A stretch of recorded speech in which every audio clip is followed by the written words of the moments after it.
The Church of Jesus Christ of Latter-day Saints, also known as Mormonism, is one of the fastest growing global religions. As of the latest reports, there are over 17 million members, and while it is still predominantly considered an American religion, almost half of those members live outside of the United States. This September marks the 200th anniversary of the church's founder Joseph Smith's first vision of the angel Moroni, and the revelation of the gold plates that Smith would go on to translate and publish as the Book of Mormon, giving birth to a new religion.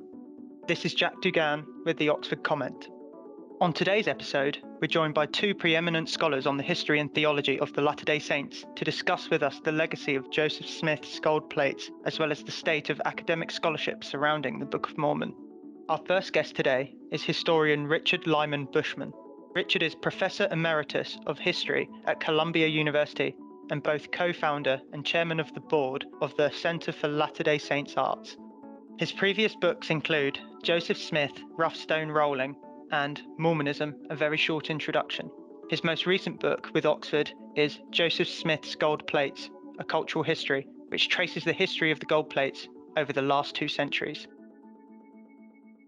Hello, Richard. Welcome to the Oxford Comment. Would you mind introducing yourself in the book quickly?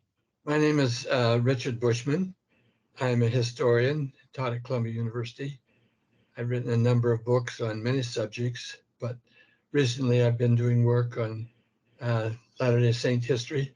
I wrote a biography of Joseph Smith, and now I've produced this book on Joseph Smith's gold plates. Wonderful. And this September marks the 200th anniversary of Joseph Smith's vision when the gold plates were first revealed to him. Could you take a moment and tell us the story and what it means for the history of Mormonism? Yes, Joseph Smith was a son in a very poor farm family that migrated to New York from Vermont to Palmyra, New York on the Erie Canal in 1816. And he had very intense religious feelings, had a vision when he was young.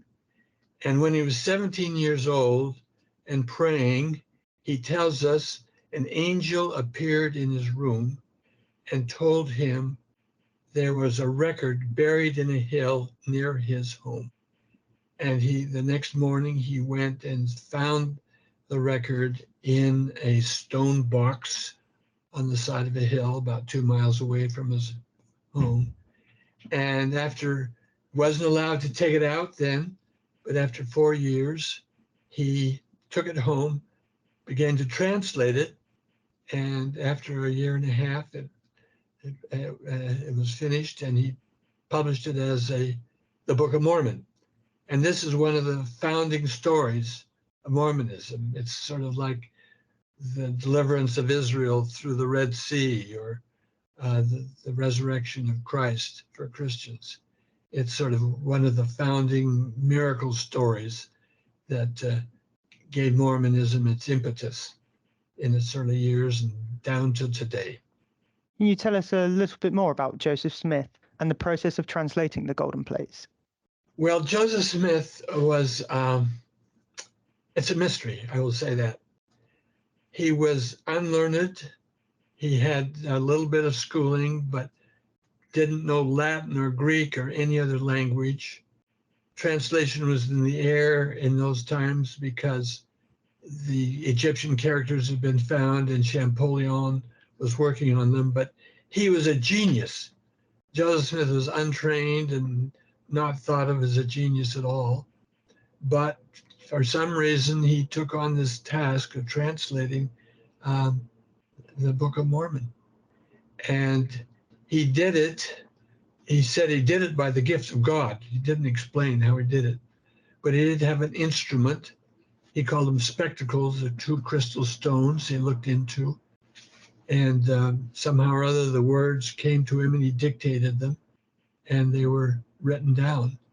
And he did this in the total is about a period of 15 months. He worked maybe 6 or 8 months on it, dictating day after day. Finished in June of 1829, published in March of 1830 as the Book of Mormon.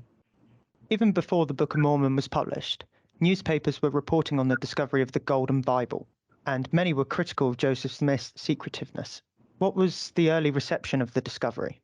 The first response outside of Joseph Smith's circle of friends was that it's what they called an imposition.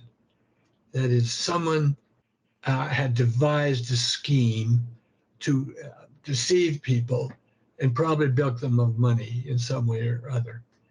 And Joseph Smith's Book of Mormon was put in a category with the Quran of religious fanatics who through the ages had prevailed upon people's credulity in order to gain power and wealth. And that was what was held over him for many, many years, that he was a charlatan who had just made this thing up. On the other hand, closer to him, around his family, they believed it quite readily. And he had a circle of friends who believed without any direct evidence. Just he said he had these plates and they believed it. And they sat down and happily wrote the script as he dictated it to them. It's quite remarkable to me that they did that. At the end, all the while they couldn't look at the plates, they couldn't see them.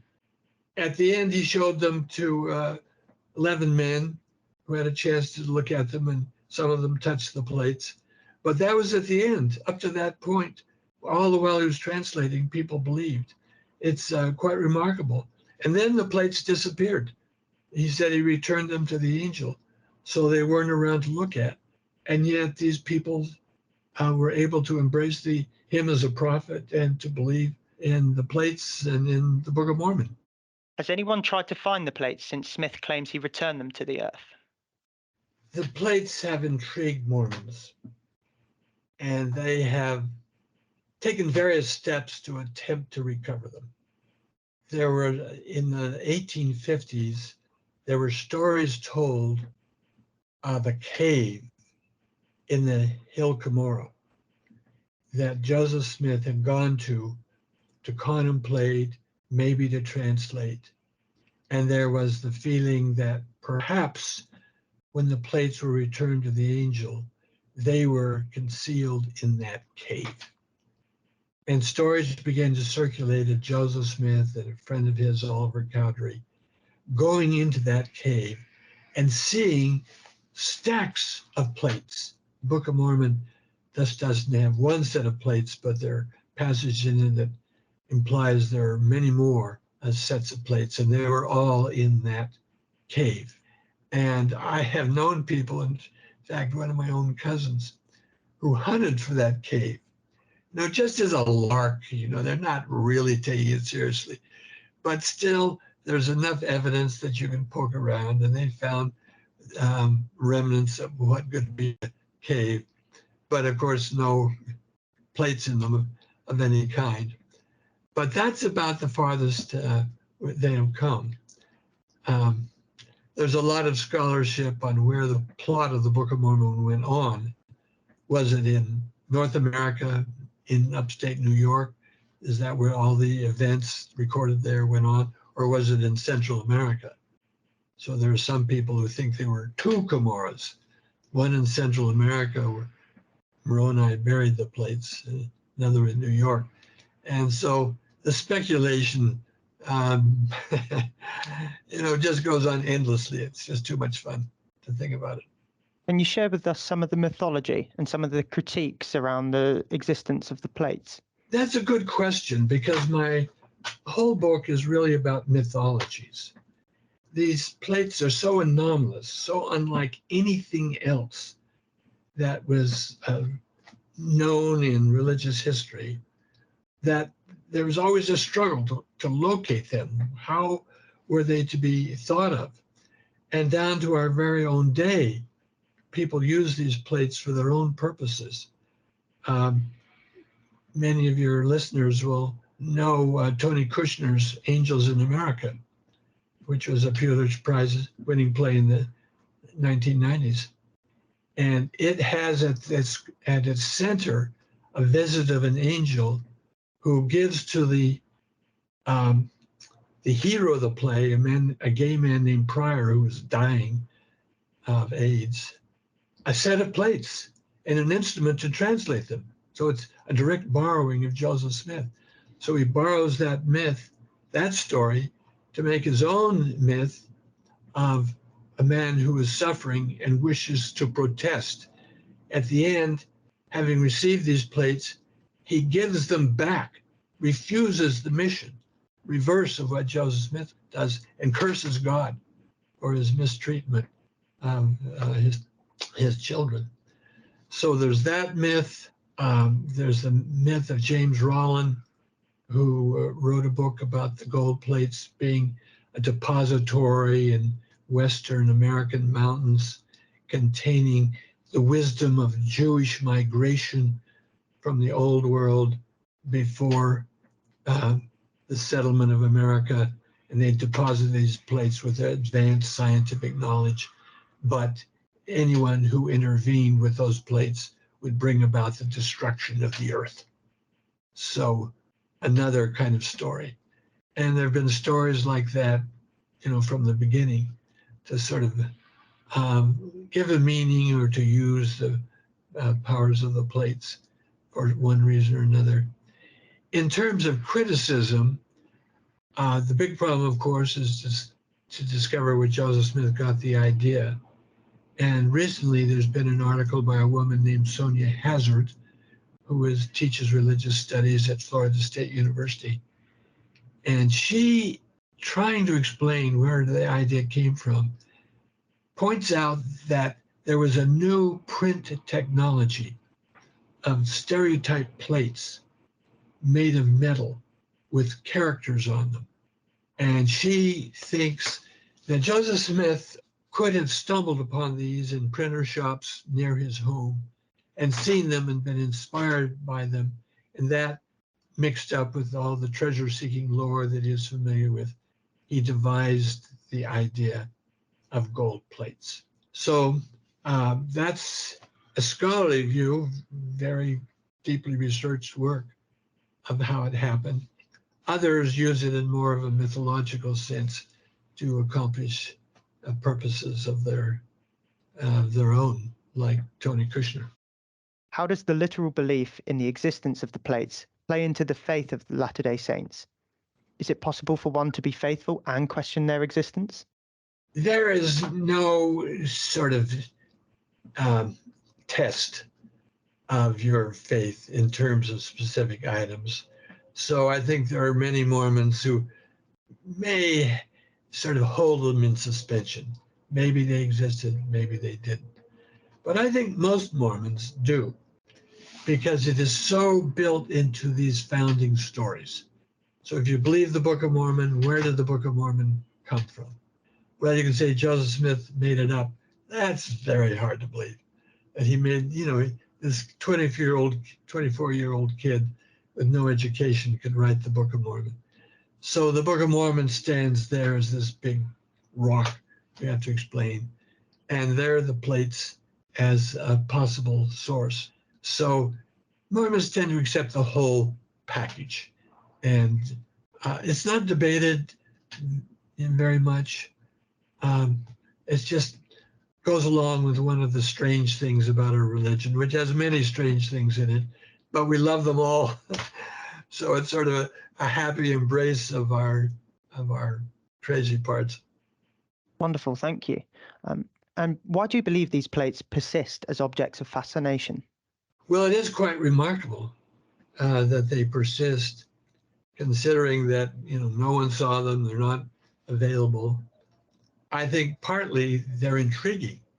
A set of gold plates, stack of them, 6 inches high and maybe 6 by 8 in their dimensions, having characters engraved on them, which tell the history of a lost civilization that brought about its own downfall through its wickedness. That as a package is kind of alluring. Once you get a picture of those plates in your mind, it's not going to go away. And so people have picked it up just because it's intriguing. But I think really why they persist is that Mormons believe in them. It isn't just that there's this image, but you have this whole group of people who say, we believe they're real, and they did contain an ancient history. And that gives them a kind of a weight. They have to be taken seriously because a million, many more than that, still believe that they were actually an actual object that Joseph Smith possessed.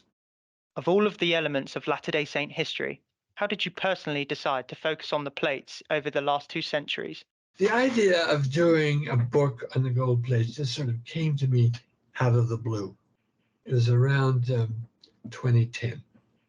But it struck me as interesting because as an object, it was so luminous, so fraught with many meanings, and so audacious. I mean, so contrary to our sort of modern mentality that there should be such a thing as plates and an angel. And I thought it would just be an interesting investigation of how modern people deal with an unusual and an unlikely subject, such as the plates. And so I started poking around and to discover that, it's just treated in many, many different ways. So one thing led to another, and I just kept on writing, and now Oxford is publishing it. And how does your new book contribute to the scholarship on the Church of Latter-day Saints and its history?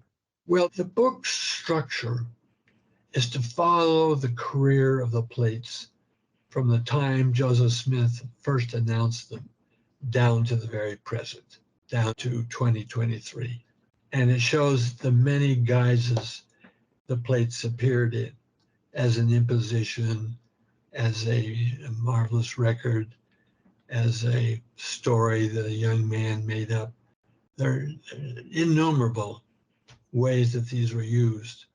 One was, at one point, there were scriptures in the Bible that were interpreted to mean the Book of Mormon, the gold plates. So they take a passage from Ezekiel and say, this passage is for seeing the gold plates. So they become an artifact of biblical history, not just the Book of Mormon history. So they've been used in these many ways, and it has been my intention to lay all those out. So that's the main story. I think part of what I'm trying to do is to show the continuing fascination with enchantment, with a world that is filled with marvels, and to show that it's very hard to crush that urge to find fabulous things that speak of powers beyond our own and worlds we cannot see. And current scholarship is showing how the ending of enchantment, which was predicted many years ago, 100 years ago, by Max Weber, simply has not occurred. You cannot crush that desire. And the gold plates of the Book of Mormon are one more example of how enchantment continues to feed us, even down to this modern day. Thank you very much, Richard. It's been fascinating having you on the Oxford Comment. Yeah, I look forward to your new book. Okay, well, it's very pleasant to talk to you. Our next guest is Grant Hardy, Professor of History and Religious Studies at the University of North Carolina at Asheville, who has produced the first ever fully annotated academic edition of the Book of Mormon. His previous works include The Book of Mormon, a Reader's Edition, as well as Understanding the Book of Mormon. Hello and welcome to the Oxford Comment. We have Grant Hardy here with us, who is the author of the first ever annotated edition of the Book of Mormon. Grant, would you like to introduce yourself? Sure. I am a professor of history and religious studies at the University of North Carolina at Asheville. My area of specialization in history is Asian history. So I've written some books and articles about early China, and particularly about a Chinese historian named Sima Qian. So in addition to that part of my professional life, I've also been interested in Mormon studies in 19th century American religion. And I'm at a university where they encourage faculty to follow their interests. And so I've been able to do both of those. So on the Mormon side of things, the Mormon studies side of things, I edited the reader's edition of the Book of Mormon that came out with the University of Illinois in 2003. And then I've also published a monograph on the Book of Mormon called Understanding the Book of Mormon, sort of a general literary introduction to the book. And that was in 2010 with Oxford University Press, which is how I got connected with OUP. So welcome along, Grant. This is the first ever annotated version of the Book of Mormon. Why do you think a project like this has never been undertaken before? Generally, this kind of sustained, careful attention to Scripture comes from believers. And Latter-day Saints don't use study Bibles. They've tended to ignore biblical scholarship for a long time, partly because of our lay ministry. So our leaders of local congregations up to the people who direct the church as a whole have no training in biblical languages or history or literary analysis. So what I'm doing in trying to bring those things to bear on the Book of Mormon is a fairly new approach.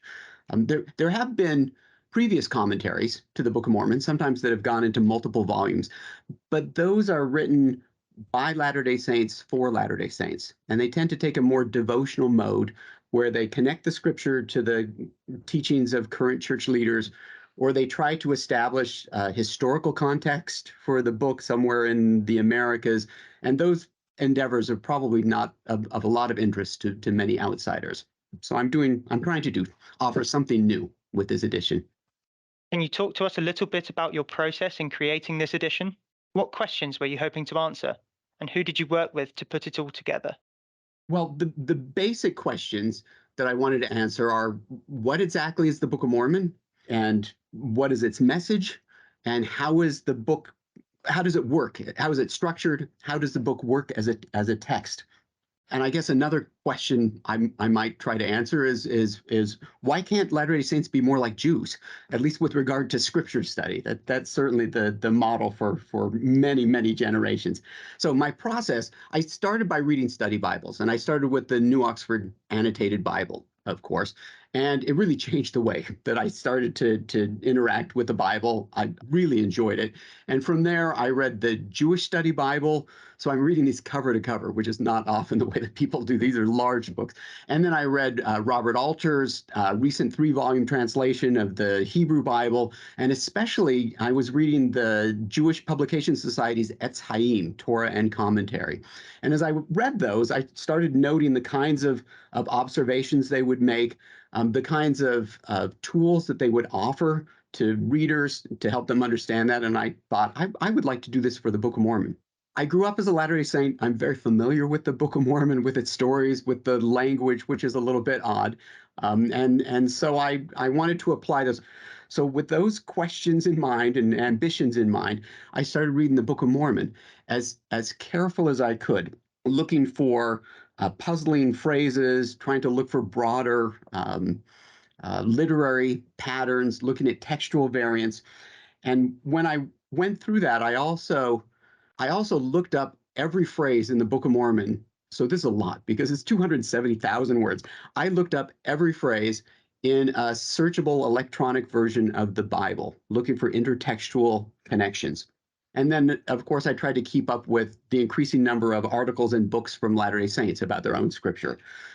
So with all of that, I put together some sample annotations for First Nephi, which is the first tenth of the Book of Mormon.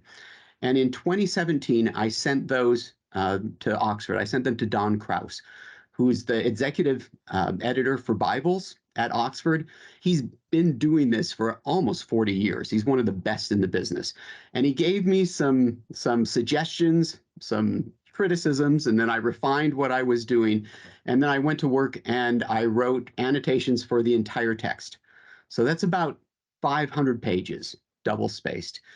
And then I started rewriting. So I got a lot of feedback from my brilliant wife, who reads even more than I do. And she wasn't happy with things. I wasn't happy with things. So we went through 5 complete drafts of these 500 pages. And then when I was happy with that, I sent it to Don, and he gave me a lot of criticisms and suggestions, some encouragement as well.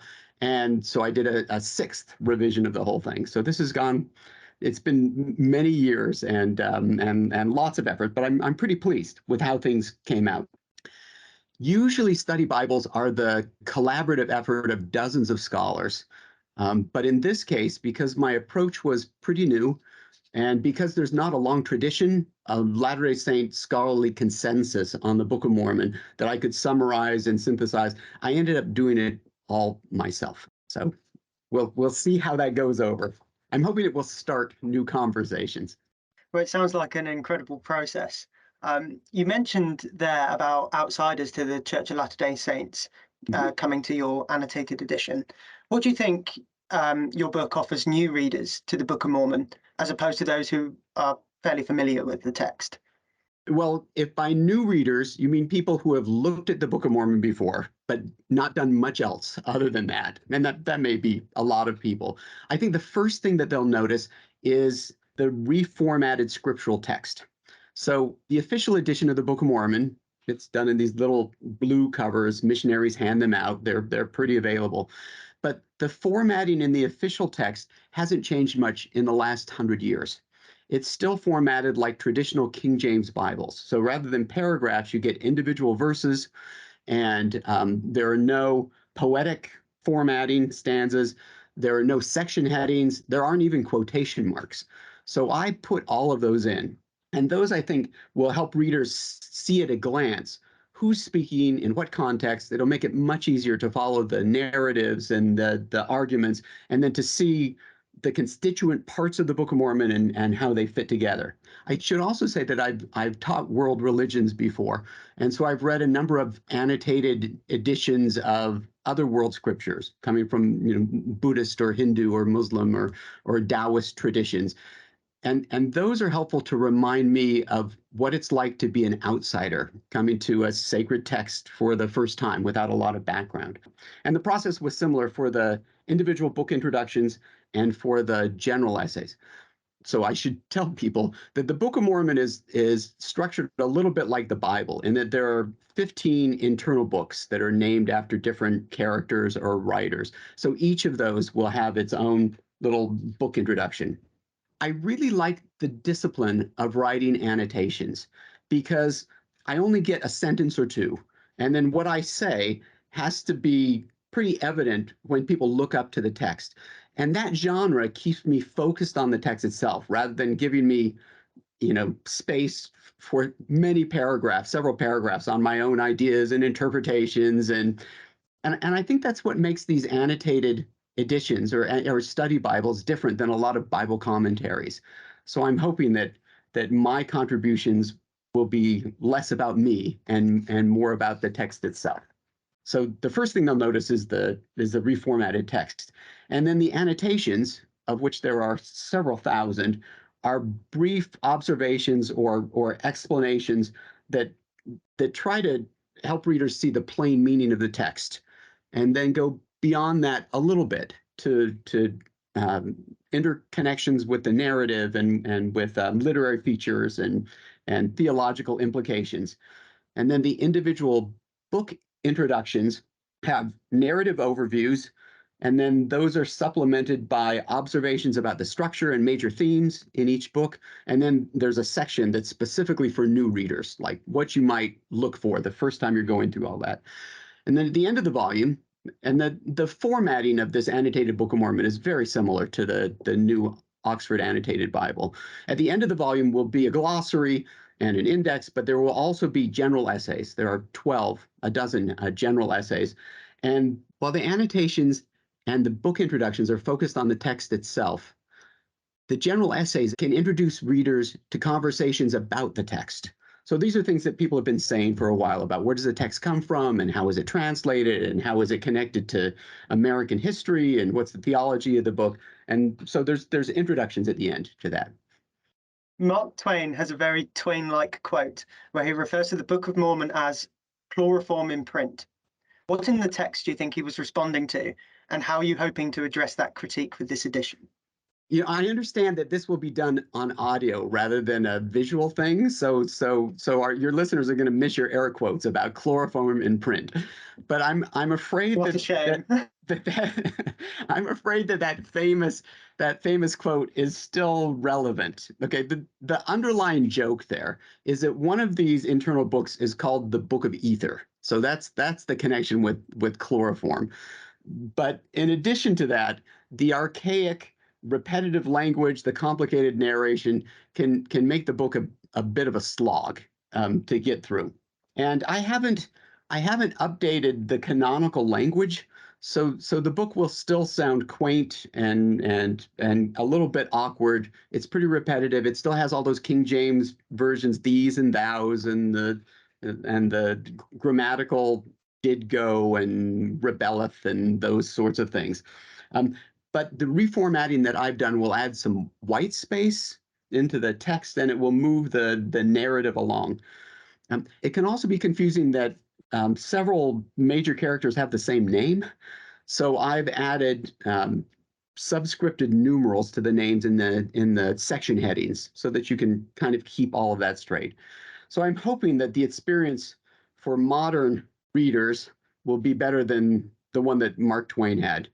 Actually, I can tell you when Mark Twain read this book, he first saw it in these very dense, long paragraphs. Sometimes the paragraphs went on for more than a page. And the reason is because when the text was dictated, it was dictated without punctuation, without paragraphing, and those were put in by the non-Mormon typesetter for the 1830 edition. And he actually did a pretty good job with the punctuation, having just reading it through the first time, but he really had no idea how the narrative was structured. So he put it into paragraphs, but every time he came to the phrase, it came to pass, he started a new paragraph. And it's really awkward. When Twain looked at it, he saw it, and it came to pass, it came to pass, it came to pass, sort of all through. It's hard to unsee once you do that. I think Twain said without "and it came to pass," the Book of Mormon would have been a pamphlet. So I think that my modern style thematic paragraphs are going to make it much easier to get through.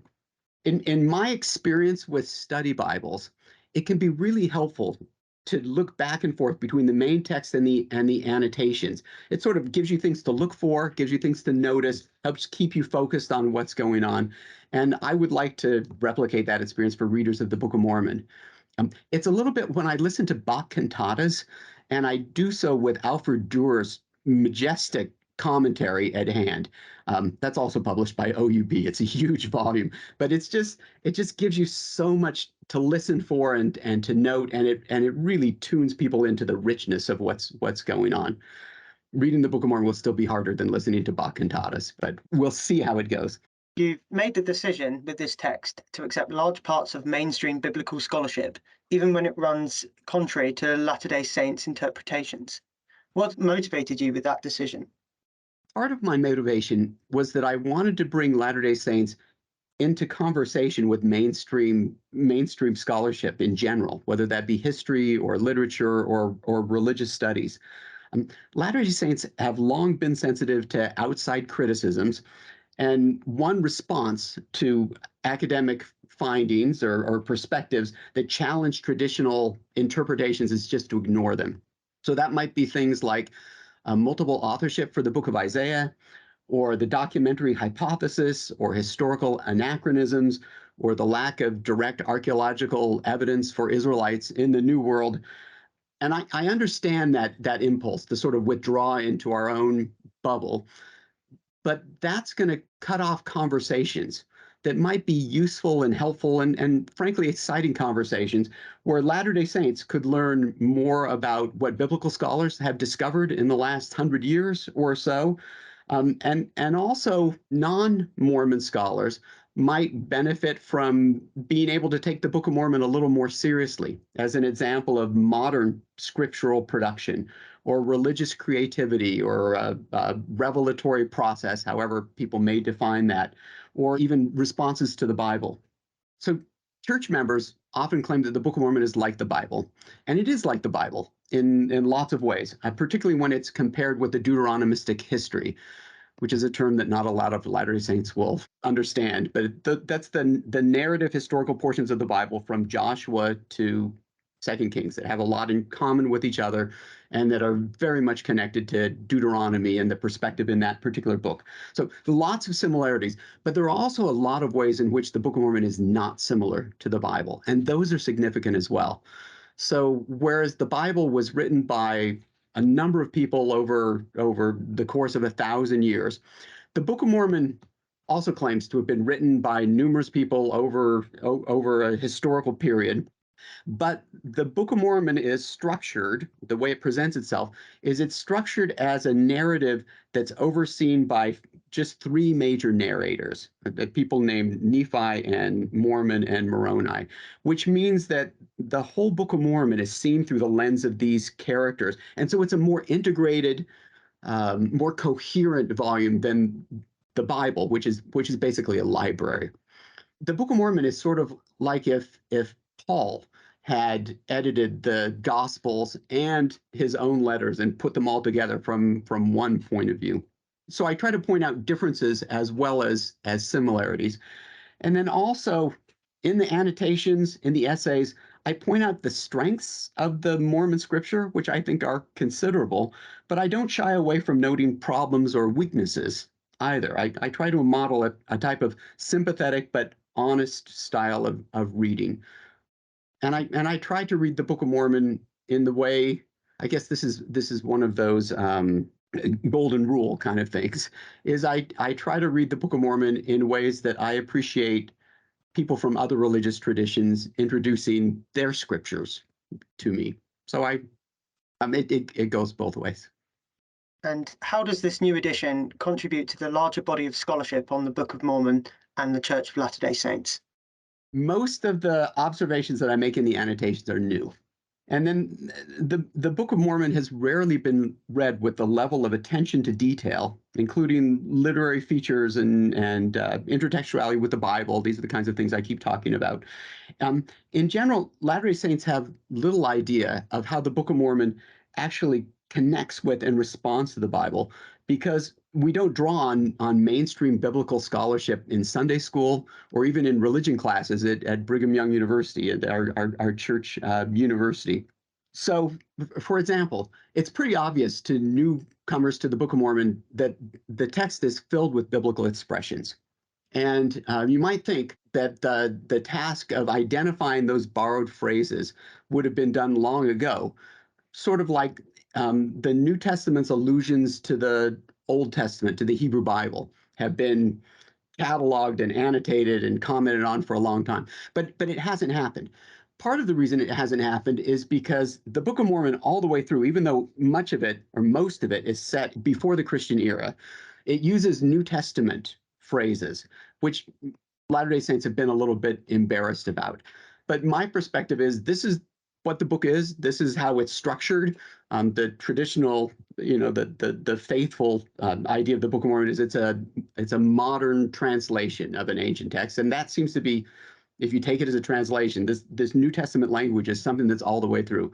But to get back to my point, even though it's been there, people haven't really cataloged it. So in this annotated Book of Mormon that's published by Oxford, this will have the first comprehensive, carefully scrutinized list of biblical quotations and allusions and verbal parallels published actually ever. There are about 1,800 of these entries. So that's one way that I hope that this will push the scholarship forward. Also, Latter-day Saints often approach their scripture as a collection of stories, illustrative stories, didactic stories, and doctrinal statements. So they look for favorite passages and for proof texts without often considering the larger context of the narrative or literary developments. And in this annotated edition, in the book introductions, I take a broader overview, a more comprehensive perspective, trying to show how the story is put together in a larger way. It's something like the Bible Project videos that some people might have seen. That hasn't been done before. And then also the general essays, a few of the general essays take up some topics that haven't been addressed previously. So those include things like how the Book of Mormon compares to other world scriptures or lived religion in the Book of Mormon. I think I probably take a more comprehensive view of the theology of the Book of Mormon than you would generally find in these contexts or in earlier publications by Latter-day Saints. Thank you very much, Grant. That was absolutely fascinating, and I'm really looking forward to the first annotated edition of the Book of Mormon being published. Yes, thank you for coming on the Oxford Comment. It's a pleasure to speak with you, Jack. And I think that the Book of Mormon is a more interesting text than many people assume, and so I'm hoping that this annotated edition will give rise to new conversations and insights, both with outsiders, but also with Latter-day Saints themselves. So it's been a privilege to be able to come and talk about this. I'm very excited about finally seeing this project come to fruition, and especially having it published with Oxford, that has done so much for over a century with study Bibles. Thank you very much. We're delighted to be publishing you too. We want to once again thank our guests, Richard Lyman Bushman and Grant Hardy, for speaking with us about their scholarship regarding the Church of Jesus Christ of Latter-day Saints. Please check out our show notes on the OUP blog for a recommended reading list exploring just a few of the ideas discussed today. New episodes of the Oxford Comment premiere on the last Tuesday of each month. Be sure to follow Oxford Academic on Facebook, Twitter, SoundCloud, and YouTube to stay up to date on upcoming podcast episodes. While you're at it, please do subscribe to the Oxford Comment wherever you regularly listen to podcasts, including Apple, Google, and Spotify. Finally, we of course want to thank the crew of the Oxford Comment for their assistance on today's episode. Episode 86 was produced by Stephen Filippi and Sarah Butcher. This is Jack Dugan. Thank you for listening.